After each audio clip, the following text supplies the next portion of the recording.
sisi viongozi ni wanadamu, ni watu na wanadamu. Tuna miko tumewekewa. Ukitufanyia assessment leo, unaweza ukatukuta only 30% tunafuata kweli hiyo miko ya uongozi. Sasa mna kazi ya kutulea huko na kuangalia ujazaji tu form na kukuleteeni ile tunafanya sana, lakini matendo mengine yetu binafsi huko ni mambo mengine. Kwa hiyo naomba mkasimamie maadili kwenye utumishi wa umma. Tumeharibika leo hii.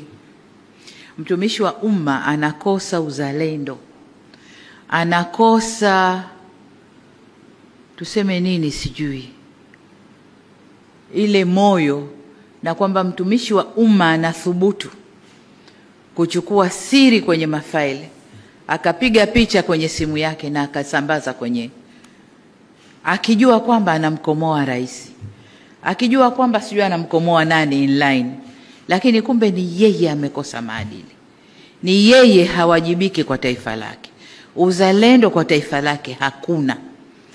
Kwa hiyo hayo ni mambo ambayo yapo. Hilo ni moja, lakini kuna mengi ndani ya utumishi wa umma. Katusaidieni, kwa sababu utumishi wa umma ndio engine ya uendeshaji wa nchi hii. Basi nihitimishe kwa kuwataka wateule wote mkafanye kazi kuendana na viapo vyenu mlivyo hapa leo, mkawatumikie Watanzania kwa uadilifu na kwa uwezo wenu wote. Taifa hili ni letu, wawajibikaji wa kulijenga taifa hili ni sisi. Mlio hapa, tuliopo na waliopo ni sisi na hakuna mwingine. Na kwa sababu ya uzuri na madhubuti wa taifa letu, mnaona yanayotokea leo. Kwamba nchi, watu kutoka kwingine wanataka kuja kuvuruga huku ndani. Sasa hii kazi ya kulinda hilo sio yangu peke yangu, wala sio vyombo vya ulinzi na usalama peke yao, ni sote. Ni sote, kwa sababu wakikosa huku watapita huko, kupita mawizara, mashirika yetu, nani watataka kuingia huko kuvuruga. Naomba mkalinde taifa lenu.